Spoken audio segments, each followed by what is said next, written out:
bienvenue. Je suis Marion Rémy, coordinatrice de l'appel à projet national d'énergie solidaire. Nous sommes ravis aujourd'hui de pouvoir vous présenter les lauréats de notre appel à projet. Alors, quelques mots sur le déroulé. Tout d'abord, nous débuterons donc par un mot d'introduction de Catherine El Harouni, présidente d'Énergie solidaire et déléguée générale d'Enercop. Et nous vous rappellerons donc le cadre de l'appel à projet. Puis, nous annoncerons et donnerons la parole aux lauréats et lauréates qui sont avec nous aujourd'hui. Alors, au cours du webinaire, Estelle, notre modératrice, vous enverra dans le chat des compléments d'information et des liens vers des sites ressources. Donc, nous vous proposons également un temps d'échange donc à la fin du webinaire où vous pourrez tour à tour prendre la parole en levant la main. Et juste avant de passer la parole à Catherine, quelques mots donc sur la journée contre la précarité énergétique qu'on appelle également JCPE. Cette journée, elle est coordonnée par la Fondation Abbé Pierre et co-organisée par 24 organismes, dont Énergie solidaire, impliqués dans la prévention de la précarité énergétique, la lutte contre l'exclusion et le réchauffement climatique. Catherine, je te passe la parole. Merci Marion, bonjour à toutes et tous. Alors, quelques constats sur la précarité énergétique. Donc, les chiffres sont très alarmants. On a 12 millions de personnes en France qui sont concernées par ce sujet-là, donc un foyer sur 5. On a 5 millions de passoires énergétiques également. Et l'Observatoire, le médiateur national de l'énergie, nous a dit en 2023 que 7 Français sur 10 ont déclaré avoir des problèmes pour se chauffer. Donc, cette précarité énergétique, c'est la difficulté, voire l'impossibilité pour un ménage de se chauffer correctement, de chauffer son logement, en raison, bien sûr, de ses conditions d'habitat et aujourd'hui de ses contraintes financières. Alors, ça se manifeste par des difficultés à payer ses factures, utiliser des chauffages extrêmement précaires, restreindre aussi l'utilisation de ce chauffage, et ce qui entraîne des conséquences psychologiques, familiales, et des problèmes sur la santé physique et une sorte de paralysie parfois mentale, comme le décrivent très bien les spécialistes de la Fondation Abbé Pierre. Elle est bien sûr aggravée par la crise de l'énergie que l'on connaît tous, un parc immobilier peu performant. Et c'est pourquoi en 2017, Enercop, donc, qui est un fournisseur, producteur et accompagnateur en service de sobriété en énergie 100% renouvelable, a décidé de créer un fonds de dotation destiné à accompagner les ménages les plus modestes pour lutter contre cette précarité énergétique et chercher des solutions de rénovation globale et performante. Donc aujourd'hui, on a un budget alloué de 500 000 euros pour l'année 2023, dont 400 000 au niveau national. Et ce budget consiste non pas à faire nous-mêmes en tant que fonds de dotation, mais à financer, à contribuer à financer des acteurs de terrain. Et voilà, ce sont nos lauréats d'aujourd'hui dont on est vraiment très fiers et très honorés de pouvoir les accompagner, qui vont travailler avec les ménages les plus modestes pour cette lutte contre précarité énergétique et de meilleures conditions d'habitat. Donc aujourd'hui, c'est vraiment cette intermédiation. Alors d'où vient l'argent? Ça vient un petit peu de toutes les formes de collecte que l'on peut imaginer, de toutes et tous, bien sûr, de citoyens, d'entreprises, de producteurs d'énergie renouvelable, et puis de plus en plus de collectivités locales aussi qui trouvent le projet intéressant et qui contribuent à tout cela. Donc, en fait, nous sommes ravis d'apporter notre concours. Il y a vraiment urgence à agir.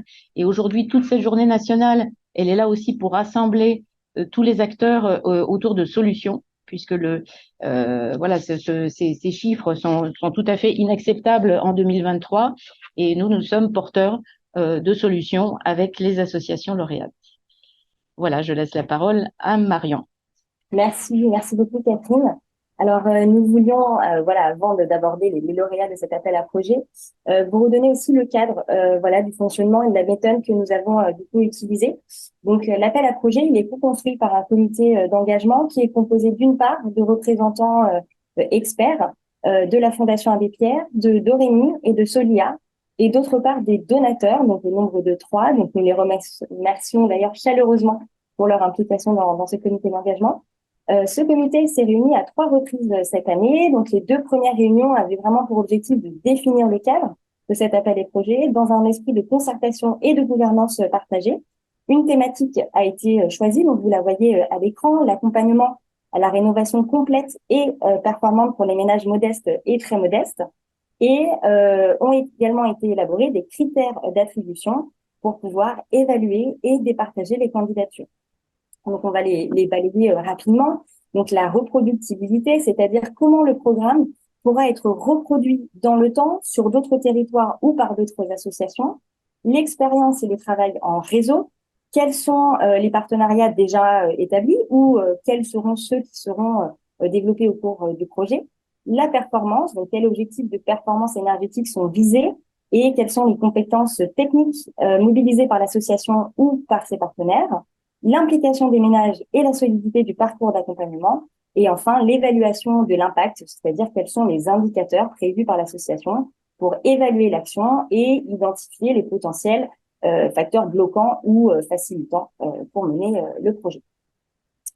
Donc, comme l'a mentionné Catherine, cet appel à projet s'adresse aux associations qui œuvrent pour l'intérêt général et veulent lutter contre la précarité énergétique.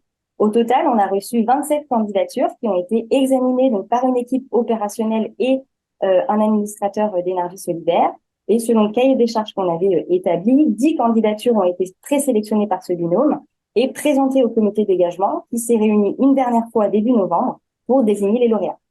On aimerait ajouter quand même une petite précision pour votre information, c'est que lors de la désignation des lauréats, les membres du comité d'engagement, ils s'engagent à respecter une charte éthique. C'est-à-dire qu'ils vont s'abstenir de voter en cas de conflit d'intérêts, voilà, pour avoir une vraie objectivité au moment des votes et de la désignation des lauréats. Et la dernière étape, c'est le conseil d'administration d'énergie solidaire qui valide les lauréats choisis par le comité d'engagement et acte la répartition des 400 000 euros. Si jamais vous avez besoin de plus de précisions sur le fonctionnement ou la méthodologie de l'appel à projet, n'hésitez pas à garder vos questions pour la fin. Alors, sans plus tarder, on va faire un peu de suspense. Voilà les 7 lauréats donc, de notre appel à projet qui se répartiront de 400 000 euros. Nous avons l'ALEC de l'Ardèche, Terre de Liens, Languedoc-Roussillon, les Compagnons Bâtisseurs Occitanie, le GERES, Solia Auvergne-Rhône-Alpes, l'association Après-Nice et l'association Habitat. Alors, on va démarrer les échanges. Et donc, pour commencer, on va aborder un sujet qui a beaucoup été abordé donc cet été, c'est-à-dire la précarité énergétique pendant la période estivale et l'importance d'adapter les logements au réchauffement climatique. Selon la JCPE, 55% des Français ont souffert de la chaleur dans leur logement pendant au moins 24 heures en 2023, donc c'est 4 points de plus qu'en 2020, donc c'est vraiment un sujet majeur et important. Léa Watine de l'association GERES, vous rappelez dans votre programme que la précarité énergétique, elle ne se limite pas à l'hiver. Pouvez-vous nous en dire plus sur votre projet et les solutions que vous avez envisagées? Oui, tout à fait. Merci beaucoup Marion, et merci du coup à l'ensemble des donateurs et à Énergie Solidaire d'avoir sélectionné GERES et de nous faire confiance en notre expertise pour mener à bien ce projet. En effet, Catherine, vous avez rappelé en introduction les éléments sur les problématiques de chauffage et le froid en hiver. C'est vrai que ces passoires thermiques, ces 5 millions de passoires thermiques peuvent potentiellement se transformer en bouilloire thermique l'été. Et du coup, c'est très important aussi de ne pas oublier la problématique de précarité estivale. Et c'est vrai que c'est un gros enjeu d'adaptation. Hein. On n'est pas sans savoir que les épisodes caniculaires se font de plus en plus fréquents et de plus en plus sont de plus en plus virulents, notamment dans certaines régions du sud de la France. Le GERES, on intervient justement sur la transition énergétique depuis maintenant plus de 50 ans. À l'international, mais aussi en France, et notamment à Marseille. On est implanté ici à Marseille, et c'est un territoire qui est particulièrement marqué par ces problématiques-là. On a un climat clément qui a longtemps fait qu'on a eu peu d'investissements faits dans la rénovation. Donc on a beaucoup de logements très dégradés, et on a ces épisodes caniculaires qui se font vraiment particulièrement remarqué. Donc, on a un fort enjeu à travailler sur cette thématique-là et à tester des choses, mettre en place des choses et à faire remonter un plaidoyer aussi ensuite pour pouvoir répliquer ça sur d'autres territoires. Et du coup, le GERES s'engage avec deux partenaires, la Dream et Solia Provence, qu'on remercie également, avec lesquels on va, dans le cadre de notre action, essayer d'accompagner 12 ménages volontaires qui sont des ménages très modestes, hein, donc on cible vraiment une cible très modeste, pour les accompagner dans la rénovation énergétique de leur logement, mais avec un focus particulier sur les solutions pour ce qu'on appelle le confort d'été ou la précarité estivale. Et du coup, c'est vraiment aussi un projet de recherche-action. On va essayer de tester des choses, mettre en place des choses, voilà, et les accompagner tout au long de ce processus. Donc, c'est un accompagnement à la fois technique, un accompagnement social, mais également un accompagnement financier. On ajoute une enveloppe de 6 000 € pour accompagner ces ménages-là, en plus de l'enveloppe d'aide qui existe déjà, de l'ANA notamment, qui ne couvre pas justement les solutions aujourd'hui de précarité estivale. Donc, il y a vraiment un enjeu à ce que ces enjeux-là soient de plus en plus pris en compte aussi par les acteurs qui soutiennent et par les politiques publiques. Voilà. Et donc pour donner peut-être deux trois exemples de solutions, en fait il y a principalement l'isolation, de travailler sur des matériaux biosourcés qui ont une meilleure capacité pour limiter l'entrée de chaleur également l'été. On va travailler bien évidemment sur des solutions de ventilation pour faciliter l'aération, notamment les nuits qui sont plus fraîches, faire entrer l'air frais aussi. On va travailler aussi sur tout ce qui est protection solaire, donc les volets, les auvents, les pergolas, potentiellement aussi des parcs solaires en panneaux photovoltaïques, donc qui vont capter également de l'énergie pour générer de l'électricité. Et puis, on va également travailler sur tout ce qui est végétalisation des façades, etc. Donc voilà. Donc merci beaucoup encore pour votre soutien et on espère que voilà ce projet va pouvoir faire avancer aussi les choses sur cette thématique-là de la précarité estivale. Merci beaucoup Léa pour ces précisions et ces compléments très précis, donc c'est parfait. Pour poursuivre, donc un public est fortement donc exposé aux épisodes caniculaires qu'évoque Léa, tout en étant également très vulnérable face à la précarité énergétique. C'est le public âgé. C'est pour ça que je donne donc la parole à Cécile Bouet de l'association Habitage. Comment votre projet d'habitat senior inclusif vise à la fois à combattre donc l'isolement, tout en permettant à des ménages retraités modestes de sortir de la précarité énergétique? Bonjour à tous. Je vais commencer, comme ma collègue, du coup, par remercier Énergie Solidaire. On est ravis, les 11 administrateurs de l'association se joignent à moi pour vous remercier pour ce soutien. Habitage, c'est une association en Maine-et-Loire qui crée de l'habitat senior solidaire en milieu rural à partir de réhabilitation de patrimoine.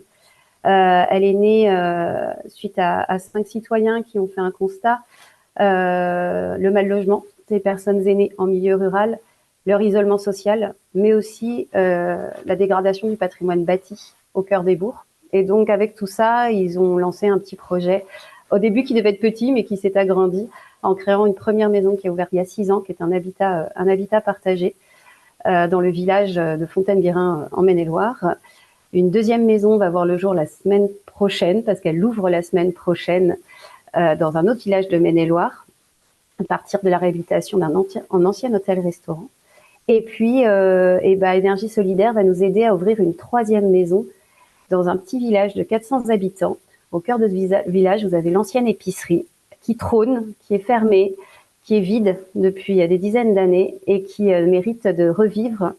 Et donc dans ce lieu va être créé des appartements, donc 4 appartements et un espace de vie partagé ouvert sur le village avec toute une éco-conception imaginée par notre architecte et l'association. Alors l'idée, c'est tout simplement de permettre aux personnes âgées du village de pouvoir, au moment où ils doivent quitter leur logement, souvent des maisons familiales grandes, qui leur coûtent cher en énergie, qui leur coûtent cher en entretien. Et donc, il y a une vraie question de où je vais. Et l'objectif, c'est d'éviter de déraciner ces personnes qui sont, pour certains, sont nées dans ce village, en leur offrant un nouveau lieu de vie et de permettre tout simplement, avec leurs petits revenus, d'avoir un lieu confortable. Donc, ces bénéficiaires, sont des locataires qui ont des critères qui reviennent très régulièrement. Donc, il y a souvent l'isolement social dont j'ai déjà parlé, la précarité financière, l'exclusion à un logement adapté, on va retrouver souvent aussi des personnes qui commencent à avoir des fragilités qui apparaissent avec l'avancée en âge et donc qui vont avoir aussi des problématiques d'adaptation de logement et d'accessibilité. Ce sont des logements que l'on va offrir en loyer social. Donc vraiment, l'objectif, c'est l'accessibilité, mais tout en ayant vraiment le confort énergétique et le confort adapté, enfin, voilà, du quotidien. Ce qui est important chez nous, c'est qu'on fait avec les citoyens et pour les citoyens. Donc les habitants du village sont associés par le biais d'un comité de pilotage local qui travaille depuis déjà plusieurs années sur le projet, mais aussi beaucoup de réunions publiques et beaucoup de moments où on va rencontrer des habitants du village, des élus, des partenaires sociaux, mais aussi les futurs habitants qui progressivement peuvent rentrer dans le projet pour réfléchir avec nous à toute cette réalisation. Au niveau de la démarche environnementale, on a choisi un cabinet d'architectes qui est très sensible, bien sûr, à tout ce qui est performance énergétique, mais au-delà, il y a une conception bioclimatique du bâtiment, de sa réhabilitation, un choix des matériaux, on a parlé de matériaux biosourcés déjà, l'importance d'utilisation du bois, l'importance de faire travailler les entreprises locales, de travailler sur l'économie circulaire. Donc on a plusieurs partenariats locaux pour pouvoir appuyer toute cette conception. Et puis on va même jusqu'à une envie d'en faire un jardin refuge pour la LPO et un lieu où on pourra sensibiliser les habitants à des éco-gestes, où on pourra créer des animations et des ateliers ouverts. Quand je parle des habitants, c'est de la mairie, mais aussi des habitants du village. Donc globalement, c'est un projet à 1 million d'euros, qui est un financement hybride et solidaire. Donc on est ravis qu'Énergie Solidaire rentre dedans parce que c'est tout à fait dans la manière dont on pense les choses, c'est-à-dire de faire avec les citoyens. Aujourd'hui, ce projet d'1 million d'euros, il y a une partie de la levée de fonds qui est déjà commencée. On a des collectivités locales qui nous suivent. On a bien sûr les aides de l'ANA programmées. On a des caisses de retraite. On a la CNSA, la Caisse nationale de la solidarité et de l'autonomie. On a la Fondation des petits frères des pauvres, qui est un soutien sur chacune de nos maisons, qui lutte contre le mal logement et l'isolement des personnes âgées. Et puis des campagnes de financement participatif avec tous ces donateurs. Il n'y a pas de petits dons. Et donc chez Énergie Solidaire et chez nous, c'est un petit peu le même concept. Voilà, je pense que j'ai fait le tour et s'il y a des questions, n'hésitez pas. Pour la suite, Merci. Et encore merci. Merci beaucoup, Cécile, pour ces précisions. De rien. Alors, les ménages qui sont soutenus donc par Habitage que Cécile évoquait étaient locataires, ce qui nous amène au sujet des propriétaires bailleurs. En effet, donc 30% des propriétaires bailleurs seraient aujourd'hui partants pour engager des rénovations performantes. C'est le chiffre qu'on a pu retenir lors de la journée du rappel organisée par Leclerc et Solibri. En sachant que selon l'INSEE, 3,5% des propriétaires bailleurs détiennent 50% du parc locatif. Donc c'est un enjeu majeur, notamment en vue de l'obligation de rénovation qui leur incombe. Et donc, je donne la parole à Olivier Leclerc pour le projet des compagnons bâtisseurs Occitanie. En quoi votre projet permet-il d'accompagner des propriétaires bailleurs qui rencontreraient des difficultés à engager des travaux de rénovation? Oui, bonjour, et merci de votre accueil et surtout de l'accueil qui a été retenu à notre projet. Donc, j'ai le plaisir de vous présenter le projet Bailleurs en péril, voilà, qui est un projet qui a été co-construit donc entre les différents partenaires ici en région, à cheval sur 2 départements, l'Aude et l'Hérault. Donc Marion, comme tu le rappelais, effectivement, aujourd'hui, donc c'est un projet non seulement qui va toucher les propriétaires, en gros, une personne sur 20 entre nous aujourd'hui est un propriétaire bailleur potentiel, dont les 2 tiers sont des petits propriétaires. Et n'oublions pas aussi que 1 sur 4 entre nous, là aussi, est locataire. Donc l'idée, c'est aussi d'être sur un dispositif gagnant-gagnant qui va aussi bien bénéficier à l'un qu'à l'autre.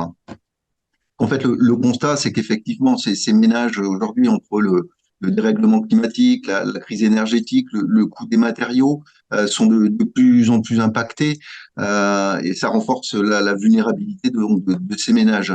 La réglementation aussi, le gel des loyers, l'interdiction de location va aussi directement impacter ces petits propriétaires bailleurs qui bien souvent ont les logements les moins performants, voilà, avec de faibles ressources parce que bien souvent, on n'est pas sûr de l'investissement, mais c'est plutôt une façon de compléter une retraite insuffisante, éventuellement un petit héritage. Et l'ANA nous le confirme à travers les chiffres et ces statistiques, ce sont ces propriétaires qui recourent le moins aujourd'hui aux aides financières. Donc l'idée, c'était de voir un petit peu comment on pouvait justement rompre ce cercle vicieux et bénéficier, je dirais, de l'écosystème et des partenariats qui étaient déjà présents et travaillés ensemble sur d'autres sujets sur le territoire. Le projet va consister dans un premier temps à identifier ces propriétaires bailleurs modestes, donc via directement peut-être les signalements des locataires, et puis surtout en faisant le rôle de donneur d'alerte de l'ensemble de nos partenaires, que ce soit les espaces conseils France Rénov, Adil, les CCAS ou les collectivités. L'idée étant à ce moment-là de pouvoir être en capacité de leur proposer, c'est ce qui a été souligné, hein, la défaillance, on va dire, et de visibilité de ces propriétaires, mais qui ont aussi besoin donc d'un accompagnement à la fois technique, administratif, social, financier, qui soit à la fois adapté, bienveillant et clé en main. La finalité étant bien sûr la réalisation de chantiers qui resteront exemplaires avec un niveau de performance global qui va être visé. Une rénovation qui ne sera pas uniquement sur le volet énergétique, hein, on l'entend la plus complète possible, et c'est aussi un des enjeux à travers ces chantiers, c'est de pouvoir proposer ce qui est je dirais le cœur de métier, l'ADN des compagnons bâtisseurs, à savoir l'auto-réhabilitation accompagnée, hein, de façon à ce que pourquoi pas imaginer demain voir le propriétaire, mais aussi son locataire, travailler ensemble dans le logement, pardon, main dans la main, hein, pour pouvoir vraiment voilà, exceller sur la performance et la complétude du chantier de rénovation. En termes d'objectifs, donc ce sont 18 chantiers qui sont prévus sur la durée du projet, avec une prise en compte, comme je vous le disais, non seulement du volet énergie, mais aussi du volet santé, qui sera lié donc à ces rénovations afin que voilà les locataires puissent à nouveau vivre dans des logements dignes, économes et confortables, mais tout en assurant aussi aux petits propriétaires donc les revenus qui sont attendus pour sa propre dignité. Je fais écho donc à mes collègues, notamment du sud de la France, donc par rapport à des enjeux aussi hein, en termes de critères, on va dire, estivales. Donc, il y aura une prise en compte, bien entendu, aussi donc des matériaux biosourcés en réponse au confort d'été, avec une volonté aussi d'appropriation et de développement donc des énergies renouvelables. Et on espère que ce projet permettra aussi de constituer un outil de plus dans la lutte contre la vacance, qui impacte aussi donc tous nos centres de bourgs et de villages. Merci. Merci. Merci, je voudrais juste vous remercier pour terminer d'avoir sélectionné notre projet, pour dire que bon, cette subvention participera aussi donc d'une part à réduire le reste à charge, mais aussi de décliner un accompagnement donc efficient et complet, et que on espère que ce projet fera boule de neige à l'issue des 3 années d'expérimentation. C'est bien, et merci à vous encore. Merci, souhait complètement partagé par Énergie Solidaire. Comme évoqué dans les projets précédents, vous évoquez tous hein, des financements multiples, conjoints, et on sent vraiment que le facteur financier, c'est souvent le dernier frein qui empêche la réalisation d'une rénovation performante. Et pour pallier à cette difficulté, donc 2 associations lauréates ont choisi d'élaborer des fonds de secours, donc en complément donc des dispositifs de droit commun que nos autres lauréats ont évoqués, et donc pour lever ce dernier frein à la rénovation. Pour commencer, je vais donner la parole à Mathilde Chira de Solia Auvergne-Rhône-Alpes pour savoir un peu comment se caractérise ce fonds de secours et comment il sera mobilisé. Bonjour à tous et merci encore à Énergie Solidaire pour son soutien et sa contribution donc à ce fonds de secours. Donc pour nous, le fonds de secours, il vise à améliorer les conditions de logement des ménages très modestes en participant au financement de leur reste à charge pour des travaux de rénovation énergétique ou d'insalubrité. et il viendra toujours en complément des aides financières existantes, nationales, locales, euh, voilà, mobilisables d'ores et déjà. Et donc ce fonds naît de différents constats. Tout d'abord que le reste à charge des ménages représente 40% du coût des travaux. Donc, en fonction du montant des travaux, ça peut atteindre des sommes assez importantes et difficilement couvrables par les ménages les plus modestes. On a notamment observé une augmentation du reste à charge entre 2021 et 2022, en partie liée à l'augmentation du coût des travaux, qui a augmenté d'à peu près 15% en un an. Et donc qui a engendré l'augmentation du reste à charge pour les ménages qu'on a estimé à 38%, donc passé d'environ 8 000 euros de reste à charge à 10 000 euros de reste à charge en 2022, et pouvant être bien sûr, c'est une moyenne, donc bien plus important selon les types de travaux et la lourdeur de ceux-ci. Et donc face à ces constats, on a beaucoup de ménages qui abandonnent leurs projets de travaux ne pouvant couvrir ce reste à charge. Donc c'est pourquoi on a eu l'idée de ce fonds de secours. Tous ces constats, on les a observés dans le cadre des accompagnements réalisés par Solia. Il faut savoir que Solia, c'est le premier réseau associatif national de l'amélioration de l'habitat. Depuis donc plus de 80 ans, on œuvre pour l'accès et le maintien dans le logement des personnes défavorisées, fragiles ou vulnérables. Donc, toutes les associations Solia dans toute la France et les Outre-mer sont reconnus service social d'intérêt général et jouent en fait le rôle de tiers de confiance dans l'accompagnement des ménages les plus modestes à l'amélioration de leurs conditions de logement. Pour vous donner une idée, en Auvergne-Rhône-Alpes, en 2022, on a accompagné environ 13 000 ménages dans dans leur projet de travaux de réhabilitation, environ 6 000 sur de la rénovation énergétique, 5 000 sur l'adaptation du logement à la perte d'autonomie et environ 1 000 sur la lutte contre l'habitat indigne. Et donc, ce fonds qu'on crée en complément des aides existantes sera destiné à des propriétaires occupants de leur logement, ayant des revenus très modestes. Donc, on a beaucoup utilisé tout ce terme. Ça fait référence à des plafonds aussi nationaux de ressources. Et donc, vivant dans un logement dégradé et énergivore, ayant un projet de travaux permettant d'avoir un saut de classe d'étiquette énergétique d'au moins 2 classes, donc par exemple de F à D, que les ménages soient éligibles déjà aux aides financières existantes dont on a parlé, de l'Agence nationale de l'habitat, des collectivités, etc. Et puis dont le projet ne peut aboutir faute de couverture du reste à charge. Et donc, c'est une aide qui sera systématiquement accompagnée d'un accompagnement technique, social et financier par les associations Solia des départements. Et voilà, on est très content que Énergie Solidaire nous permette d'avoir ce fonds pour permettre aux plus modestes de concrétiser leurs projets. Merci. Merci beaucoup, Mathilde. Du coup, je donne la parole à Bruno Foutier, directeur adjoint de l'association Aprémis, qui est aussi une association lauréate qui, du coup, apporte un fonds de secours. Bruno, est-ce que tu peux nous dire comment, voilà, de votre côté, se constitue donc ce fonds de secours et comment il s'articule aussi avec les dispositifs des autres territoires? Parce que, comme l'a dit Mathilde aussi, c'est vraiment en complément. Et je pense que c'est une notion qui est importante à souligner. Oui, bonjour et merci à Énergie Solidaire pour de nous avoir retenus pour constituer ce fonds de secours. Donc la prémisse à Amiens, nous œuvrons depuis une trentaine d'années sur le champ de l'insertion par le logement. Alors la porte d'entrée initiale, c'était essentiellement l'accompagnement social.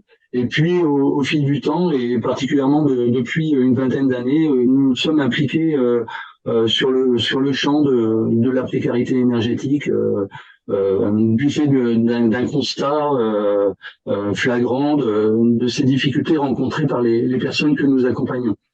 On a développé plus particulièrement des accompagnements spécifiques de propriétaires occupants, des argentés, qui se retrouvaient dans des situations à devoir quitter leur logement qui était devenu insalubre, insécure. Et à travers cela, nous avons mis en œuvre bon nombre d'actions financées particulièrement par le conseil départemental.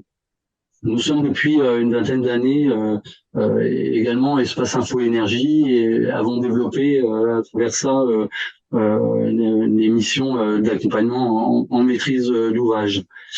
Fort de ce constat, nous sommes confrontés régulièrement à l'impossibilité de mener à bout les projets des particuliers.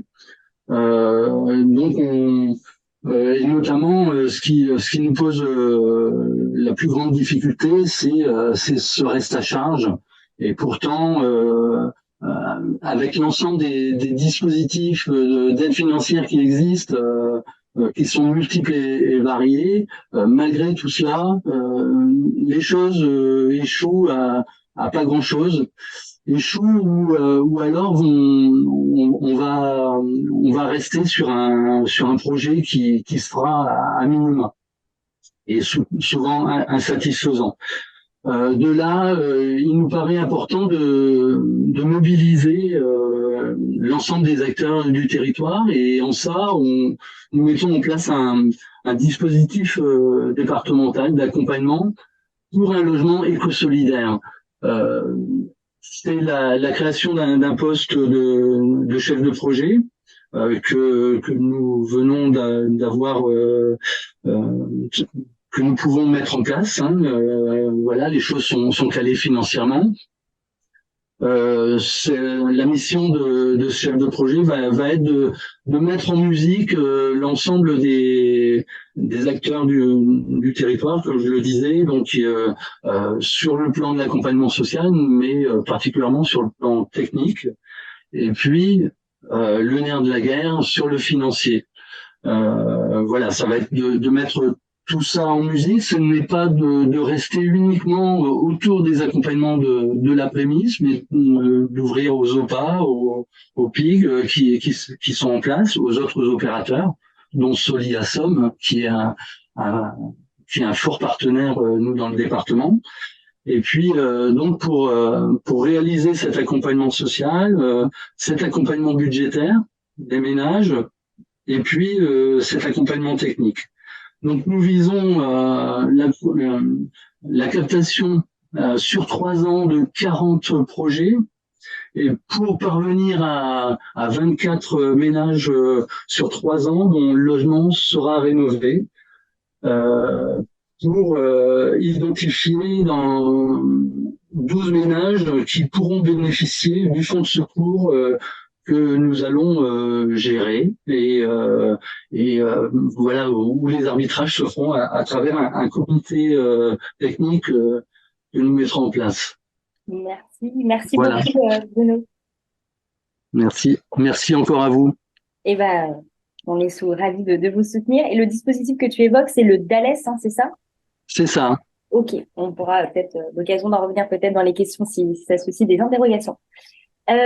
Donc merci donc pour les 2 prochains projets. Donc c'est un soutien qu'on a voulu parce que il y avait cette démarche de s'inscrire aussi pleinement dans une démarche de transition écologique plus large, voilà, qui est chère également à Énergie Solidaire, comme a souligné Catherine. Donc tout d'abord, il donne la parole à Julien Casset de l'association Terre de Liens. Voilà, Julien, peux-tu nous dire en quoi votre projet il dépasse la seule rénovation énergétique, aussi importante soit-elle, mais quelles sont les multiples dimensions de votre projet? Oui, merci, bonjour. Bonjour à tous et à toutes. Et bien avant tout, merci à Énergie Solidaire et aux donateurs de faire confiance à Terre de Liens. Et en effet, Terre de Liens, au-delà un petit peu, c'est-à-dire que on intervient depuis plus de 20 ans nationalement sur préserver les terres agricoles et favoriser l'installation de paysans et de paysannes sur des fermes cultivées en biologique, et ça grâce à de l'épargne citoyenne. Et donc sur nos fermes actuellement, qui représentent sur le territoire à peu près 400 fermes, comment travailler sur une ferme sans logement, c'est quelque chose de clé pour que les agriculteurs, les paysans et paysannes puissent développer leur activité sereinement et être bien chez soi. Et donc, doublement, au-delà du logement, il faut que ce logement soit aussi agréable à vivre. Et c'est là où rentre tout l'enjeu de la rénovation des logements, sur la base de l'enjeu environnemental qui est sur l'agriculture. Pour le projet qui est présenté ici, la ferme de Castelnau, c'est un projet particulier parce qu'il va permettre l'installation de plusieurs paysans et paysannes grâce à l'acquisition de 52 hectares de terre et aussi de nombreux bâtiments qui vont permettre de créer 3 logements et 2 bâtiments agricoles. Donc c'est une ancienne bâtisse où là on est aussi un peu obligé d'aller au-delà juste d'une rénovation puisque c'est des bâtiments qui sont dans un état très dégradé, qui sont des vrais passoires énergétiques et on doit vraiment mener un projet complet, autant structurel que rénovation purement thermique.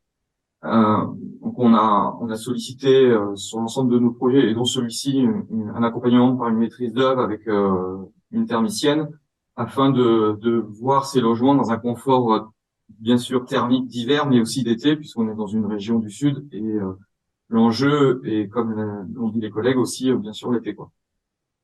Donc on vise une rénovation pour obtenir une classe énergétique de D3 logements de B, C à peu près. Quand je dis à peu près, c'est parce qu'on est surtout sur du bâti ancien et notre contexte chez Terre de Liens, c'est celui-ci aussi, c'est que nous, on intervient beaucoup dans le milieu rural et dans un milieu rural éloigné des centres-bourgs et on est souvent confronté à des logements bâtis anciens avec toutes les vigilances qu'on doit y mener sur de la rénovation pour éviter de faire des rénovations qui amènent des pathologies, quoi.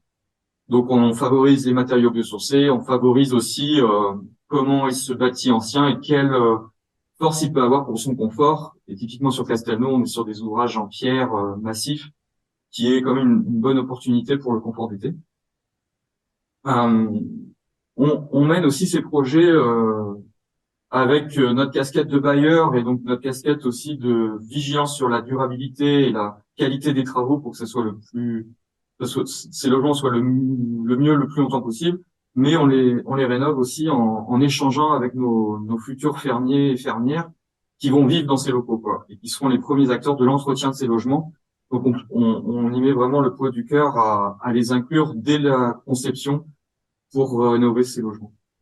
Sur le cas de Castelnau, le petit plus aussi, c'est que on est sur un site qui est aux bordures de l'étang de Vindre, qui est une zone Natura 2000, qui était un site anciennement du conservatoire du littoral. On a de nombreuses espèces, chauves-souris, en oiseaux, préservées, oui. Donc on a mis aussi un programme de biodiversité dans la rénovation avec tout de suite en intégrant des futurs habitats dans les toitures, dans des murs pour toutes ces espèces-là. Donc, ce qui fait que c'est un projet très, très global qui représente un budget de travaux d'1 580 000. Donc, un budget assez conséquent pour Terre de Liens, qu'on finance majoritairement grâce à les fonds propres qui sont l'épargne citoyenne, mais aussi grâce à nos partenaires qui est l'ANA qui nous accompagne avec l'ANA MOI qui nous accompagne sur donc maîtrise d'ouvrage pendant insertion sur de nombreux projets en France. Et sur ce projet, on a aussi l'accompagnement de la Fondation du patrimoine pour l'aspect bâti ancien et biodiversité. Donc voilà, donc on remercie encore Énergie Solidaire de nous accompagner car pour nous c'est un projet important qui va permettre à plusieurs familles de se lancer dans une activité et de pouvoir se loger convenablement. Merci. Merci beaucoup, Julien. Ouais, c'est un projet qui a vivement intéressé le comité d'engagement quand ils l'ont vu. Tous les autres projets ont été très intéressés et très intéressants et soutenus vraiment voilà globalement. Mais c'est vrai que ce projet-là a apporté cette dimension en plus et on est ravis en tout cas de pouvoir vous soutenir. Et pour Merci. finir, donc un lauréat qui a déjà été récompensé par le précédent appel à projet et pour qui le comité d'engagement a souhaité réitérer son soutien, c'est l'ALEC de l'Ardèche. Son projet donc vise des rénovations avec de l'auto-réhabilitation accompagnée et le recours donc aux éco-matériaux. Philibert Sabaton de l'ALEC de l'Ardèche, est-ce que tu peux nous dire pourquoi vous avez choisi de favoriser notamment l'auto-réhabilitation accompagnée dans vos projets? Qu'est-ce que c'est et voilà, quelles sont les grandes lignes de votre projet que vous nous avez présenté? Oui, bonjour. D'abord, merci encore une fois. Voilà, je suis le 7e, mais je remercie Énergie Solidaire pour pour nous soutenir et financer, voilà, nous financer toutes sur ces 3 prochaines années. Du coup, d'abord, qu'est-ce que c'est l'autorénovation accompagnée? Donc, l'autoré accompagné, en fait, c'est un dispositif qui permet aux ménages qui réalisent des travaux par eux-mêmes dans leur logement d'avoir un professionnel du bâtiment qui les assiste, en fait. Donc, pour leur montrer les gestes techniques, pour les conseiller, voilà, les orienter sur, voilà. Et du coup, nous, notre programme, on souhaite, en fait, on accompagne le ménage, donc des ménages précaires, très modestes selon les grilles de l'ANA, de A à Z. C'est-à-dire qu'on va, avec le ménage, définir les travaux adaptés à son logement et à ses besoins, mais également aller chercher les aides financières pour qu'il puisse réussir son projet, parce que c'est la condition obligatoire. Grâce à ce programme-là aussi, on a mis beaucoup de moyens sur le reste à charge. Voilà, c'était un point important, c'est-à-dire que Énergie Solidaire va participer à ça et d'autres fondations qui nous financent aussi, parce que on a remarqué que dans les 2 premières années, dans le précédent appel à projet, c'était un peu la faille voilà. Donc, on a mis des moyens sur le reste à charge. Et du coup, le but du programme, nous, donc comme je disais, on l'a déjà fait pendant 2 ans. Là, ça va s'étaler sur 3 ans et ça va être d'accompagner donc 24 ménages et on espère arriver à faire 12 rénovations BBC sur le territoire du Sud-Ardèche, donc en autoréa accompagné. On n'est pas seul, il n'y a pas que l'ALEC 07, voilà, parce qu'il y a l'ALEC 07, il y a d'autres associations, il y a aussi Solia 07, donc Urbanis. Donc ça, ce sont les opérateurs de l'ANA sur le territoire de l'Ardèche. Donc eux vont vraiment être le garant financier, donc ils vont aller chercher, pour faire simple, les sous auprès de l'ANA pour les ménages. Et aussi, on a un acteur très important, les compagnons bâtisseurs Rhône-Alpes, qui eux sont les spécialistes de l'autoréa. Donc c'est eux, voilà, qui sont garants de la réussite du chantier et que le chantier va aller vers la performance la plus poussée, c'est-à-dire le niveau BBC. Et voilà ce qu'on souhaite tout le temps. On met aussi, donc les compagnons bâtisseurs et nous avons à cœur comme on est sur un territoire du Sud-Ardèche, de faire attention au confort d'été, donc et aussi au stockage carbone. Donc toutes les rénovations, on pousse pour que ça soit fait en matériaux biosourcés. Et du coup, pour revenir à la question de base que vous posez, c'est pourquoi on a décidé d'aller vers l'autoréa accompagné. C'est simplement qu'en fait, sur notre territoire, c'est un besoin. C'est un besoin parce qu'on a, disons, 2 profils de ménages. On a des ménages qui ne peuvent pas rénover leur logement, en fait, parce qu'ils n'ont pas les moyens de faire appel à des artisans. Du coup, là, on travaille en proximité avec les services territoriaux, donc les comités de communes et les OPA, pour repérer ces ménages-là et leur permettre, en fait, de faire des travaux en autoréa, donc pour réduire le reste à charge, mais apporter des fonds complémentaires pour leur permettre de se payer une rénovation énergétique qui fassent ces travaux par eux-mêmes et une rénovation énergétique qui fait avec des matériaux biosourcés qui n'auraient jamais eu les moyens de se financer, en fait. Donc, en fait, on va vraiment chercher un public qui ne pourrait pas rénover s'il n'y avait pas ce système, si on n'avait pas mis ce système en place. Et enfin, en Ardèche aussi, l'autoréa, ça touche beaucoup de gens qui ont envie de faire par eux-mêmes. Et il y a beaucoup de gens comme ça en Ardèche, en fait, qui ont envie d'apprendre, envie de faire. Et du coup, c'est leur permettre d'avoir quelqu'un qui les assiste, en fait, dans leur projet pour vraiment que le projet se passe bien, que les gens se perdent pas. Et du coup, voilà, on les met en action d'une certaine manière et on les aide. Et peut-être qu'on peut créer des vocations, voilà, parce qu'il manque d'artisans. En tout cas, on trouve qu'il manque cruellement d'artisans, de déco-rénovateurs. Et du coup, on espère susciter des vocations aussi à travers ce biais-là. Voilà. Voilà. Merci en tout cas. Et je remercie encore une fois Énergie Solidaire. Merci beaucoup Philibert pour les précisions. Merci à vous tous les lauréats pour votre présentation. Alors quelques mots de conclusion avant de passer aux questions. On est dans les temps, c'est parfait. Donc voilà, comme je disais déjà, vous remercier vous tous les lauréats pour votre participation, votre disponibilité, vos éclairages, surtout la présentation de votre projet. C'est des projets, comme je l'ai dit, qui sont fort intéressants et qui ont vraiment été soutenus par le comité d'engagement, voilà, pleinement. Nous espérons que ça aura donné envie à nos auditeurs et auditrices aujourd'hui d'en apprendre un peu plus sur les actions de lutte contre la précarité énergétique, qui, comme vous le voyez, sont vraiment multiples, diverses, sur des territoires variés avec des publics cibles également variés. La prochaine étape pour nous, elle consistera à suivre et à valoriser donc les associations et le développement de leur action. Nous vous donnons donc rendez-vous sur les réseaux et le site internet d'Énergie Solidaire, voilà, pour suivre les avancements et surtout aussi les focus plus exhaustifs qui seront donc réalisés tout au long de l'année et puis pendant le temps du conventionnement du projet. parce que là, c'était court aujourd'hui, mais vraiment, il y aura des temps beaucoup plus dédiés et du coup, on espère pouvoir vous donner toute cette visibilité-là. Le prochain appel à projet national, il aura lieu dans 2 ans, donc rendez-vous en 2025. Et également, vous dire un mot sur l'événement qui a lieu ce soir à 7 par mes collègues d'énergie solidaire Occitanie, donc qui organisent donc une table ronde et présenteront également les lauréats de l'appel à projet Occitanie qui a été lancé. Donc voilà, on sera ravis aussi de vous annoncer la suite des lauréats d'énergie solidaire. Il y a des très beaux projets qui sont soutenus, donc voilà. Si des personnes sont pas très loin, n'hésitez pas à vous rendre. Plus de précisions sur énergie solidaire, vous avez toutes les informations. Alors, place aux questions. Donc, au vu du temps imparti qui nous reste, donc on sera peut-être pas en mesure de pouvoir traiter toutes les questions, mais Estelle vous communique dans le chat un formulaire pour que vous puissiez renseigner voilà vos interrogations, remarques, et on prendra le temps, pardon, a posteriori de pouvoir vous répondre et éventuellement d'apporter des compléments des associations concernées si ça porte sur les projets. Donc rendez-vous dans la barre qui est en bas normalement où vous avez la petite main donc pour lever la main et baisser la main. Alors peut-être moi je peux amorcer une première question. Des fois il faut lancer la machine. Je t'en prie. Pour que ça se lance.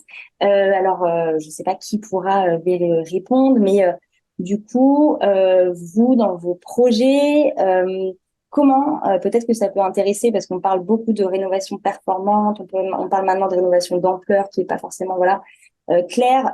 Comment vous vous assurez des niveaux de performance énergétique? Est-ce que c'est des compétences en interne? Vous l'avez cité, il y a des partenariats. Est-ce que c'est des audits? Est-ce que c'est des actions? Est-ce que c'est un suivi qui finalement est plus long sur le terme? Enfin voilà, comment finalement aujourd'hui on s'assure que la rénovation qui est lancée finalement est efficace et n'entraîne pas de mauvaises situations, d'effets rebonds par la suite? Moi, je peux prendre la parole si vous voulez. Nous, dans le cadre de notre projet, on va se baser sur les audits énergétiques, hein, donc qu'on va réaliser en interne, évaluation thermique, audit énergétique, pour aller vers la rénovation performante. Après l'expérience, hein, on sait qu'il faut isoler toutes les parois qui donnent sur l'extérieur, voilà. Et on va aussi s'appuyer sur un test d'étanchéité à l'air, voilà, pour viser,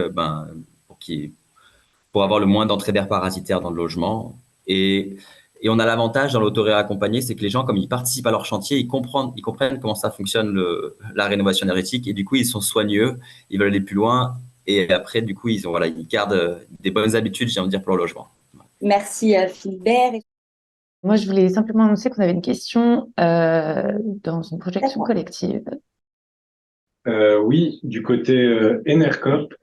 J'ai une question à propos, pour demander ce que les différents acteurs constatent sur le terrain en termes de dynamique. Est-ce qu'il y a de plus en plus de gens qui les sollicitent pour des rénovations? Est-ce qu'il y a de plus en plus de gens en difficulté ou est-ce que c'est stable? Voilà, avoir un retour un peu sur la sensation qu'ils ont sur le terrain. Moi, je veux bien répondre, mais de manière très très simple. On est à notre 3e maison habitage et la 2e maison. Ça fait 1 an qu'on est en discussion avec les futurs habitants et il s'avère que y a l'isolement qui est une raison pour venir dans ce type d'habitat, mais qu'on le voit très bien, ils voient arriver la hausse des prix de l'énergie et c'est devenu presque la première question qu'ils nous posent. Est-ce que ce sera bien isolé et combien je vais payer en énergie? C'est très simple, mais finalement on le voit sur les faits, c'est qu'il y a vraiment une inquiétude que les grandes maisons, les vieilles maisons et les grandes maisons, voilà, le premier sujet, c'est je ne peux plus payer ma facture. Il va falloir que je déménage parce que je ne peux pas rester ici et je n'aurai pas assez de moyens pour aussi me lancer dans des travaux. Donc voilà, très simple, mais finalement, c'est un peu notre quotidien dans les échanges que l'on a avec les futurs locataires. Peut-être pour compléter la réponse aussi, nous, l'ALEC 07, on porte le service public de la rénovation énergétique en Ardèche. Du coup, on est le guichet d'entrée pour tous les ménages qui se posent des questions relatives à la rénovation énergétique. Et effectivement, on constate une augmentation en ce moment. Je pense qu'il y a une inquiétude toujours avant l'hiver, voilà, la flambée des prix, tout ça. Mais il y a aussi des annonces gouvernementales. En fait, dès que le gouvernement lance des grandes communications sur la rénovation énergétique et les aides, les questions, l'affluence augmente fortement. Mais en tout cas, c'est un sujet qui devient à la mode et ça ne baisse pas, quoi. Ça fait que s'intensifier. Merci Philbert. Est-ce que d'autres lauréats ont réagi à la question ou pas? En tout cas, je rejoins les constats partagés par les collègues. On a beaucoup de demandes. On a aussi c'est un peu à part, mais du coup, de plus en plus de demandes sur l'adaptation des logements à la perte d'autonomie avec le vieillissement de la population. Donc, ça prend aussi de l'ampleur de ce côté-là. Et voilà, avec toute la communication et l'évolution un peu perpétuelle des aides, on a la majorité des ménages qui sont un peu perdus dans toutes ces évolutions, ces différents dispositifs, ces différents acteurs. Donc, on a aussi beaucoup de questions par rapport à ça, qui fait quoi, qu'est-ce que je mobilise comme aide, etc. Et peut-être dire qu'il y a aussi un enjeu à la rénovation globale pour, euh, comment dire, il y a beaucoup de ménages qui ont fait quelques rénovations par étapes, c'est-à-dire qu'ils ont fait un lot de travaux sans prendre en compte la globalité de leur logement, ce qui peut aussi par la suite être un frein dans la poursuite des travaux parce que certaines aides sont conditionnées à un gain énergétique minimum et donc si on a déjà fait une partie mais pas tout, on peut pas mobiliser ces aides-là. Enfin, c'est un peu technique, il y a plein de paramètres qui entrent en compte, mais peut-être dire qu'aussi c'est un des enjeux, c'est que les personnes aussi qui nous sollicitent puissent penser leur projet de la manière la plus pertinente possible. Merci beaucoup Mathilde. Peut-être, alors je ne vois pas Estelle s'il y a d'autres questions. Oui, il y a une autre question de la part de Benjamin que je vais vous lire. Dans le panel des dossiers de candidature que vous avez reçus, y a-t-il des projets de mise en place de systèmes photovoltaïques pour les ménages les plus modestes? Alors, du coup, pour répondre à cette question, oui, on en a eu, mais qui ne rentrait pas dans le cadre entier en fait de l'appel à projet et des critères qu'on a pu vous présenter donc en introduction. Mais oui, ça a été proposé. Et je vois que Philibert avait peut-être un petit complément à rajouter qu'il a mis dans le chat, mais je crois que tout le monde ne voit pas le chat. Donc, si Philibert, tu veux faire un petit complément sur ta structure. Peut-être juste avant que Philibert intervienne, en sachant que dans les projets lauréats, notamment ici, des énergies renouvelables sont aussi intégrées au projet. Mais en tout cas, pour répondre à la question spécifique de photovoltaïque. Oui, moi c'était vraiment sur le photovoltaïque. C'est peut-être un sujet qui peut intéresser Enercop. En fait, c'est Watt Solidaire, donc c'est une sous-association de Watt for Change. En gros, ce qu'ils nous proposent, c'est quand il y a un projet de rénovation énergétique, ils viennent quantifier quantifier la quantité de panneaux solaires photovoltaïques qui peuvent être sur la toiture d'un foyer très modeste. Et en fait, du coup, ils font de la vente totale sur cette installation photovoltaïque. Et en contrepartie, ils donnent un loyer en une fois aux habitants qui rénovent, en fait, aux ménages. Donc voilà. Donc nous, on l'a intégré pour financer une partie du reste à charge sur notre projet en autoré accompagné. Mais voilà, je pense que c'est un sujet dont on ne parle pas assez, qui mériterait de faire plus de bruit parce que c'est super intéressant. En fait, on met du PV et en même temps, on aide les ménages à rénover. Donc, c'est En gagnant-gagnant. complément, c'est vrai que le GRS aussi, on a vocation à travailler probablement avec Watt Solidaire sur ce sujet-là. Et puis par ailleurs, comme je mentionnais tout à l'heure, une des solutions qu'on envisage de mettre en place, c'est les parcs solaires devant soleil devant les fenêtres et avec un panneau photovoltaïque aussi pour pouvoir financer une partie du reste à charge. Mais voilà, ça c'est des solutions qu'on veut tester. Donc pour l'instant, voilà, c'est trop tôt pour quand on n'a pas de retour d'expérience sur le sujet, mais c'est vraiment ça fait partie des solutions qu'on aimerait bien mettre en place. Ok, merci pour ces éléments de réponse et ces commentaires, ces remarques. On a une question de Michel Baudouin, qui est donc une structure qui s'appelle Colocataire Montauban de Bretagne.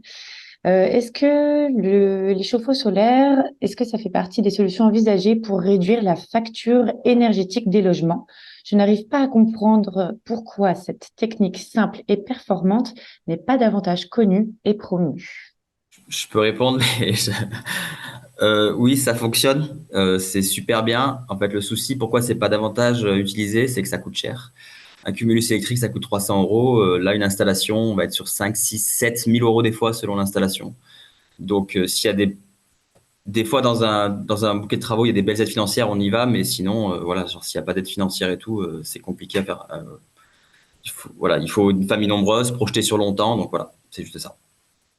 Alors, on a Aurélien Bretet qui lève la main. Oui, bonjour à toutes et à tous. Donc, Aurélien Breuil, je co-anime le réseau des acteurs contre la pauvreté et la précarité énergétique dans le logement. Et j'avais une petite question. Bravo déjà aux lauréats. Euh, et bravo à Énergie Solidaire aussi de proposer des financements aux acteurs locaux dans un contexte de baisse des financements publics. On parle de rénovation performante et d'accompagnement. Et alors, j'imagine bien que les rénovations qui seront effectuées passeront par les aides de l'ANA sur les rénovations d'ampleur. Et à partir de 2024, le parcours accompagné sera obligatoire pour pouvoir bénéficier de ces aides, accompagné par mon accompagnateur Rénov qui proposera un accompagnement technique, administratif, financier, social aussi, a priori. Je voulais juste savoir comment ça s'articulait entre certains des porteurs de projets ici présents, comment s'articulait votre action avec mon accompagnateur Rénov.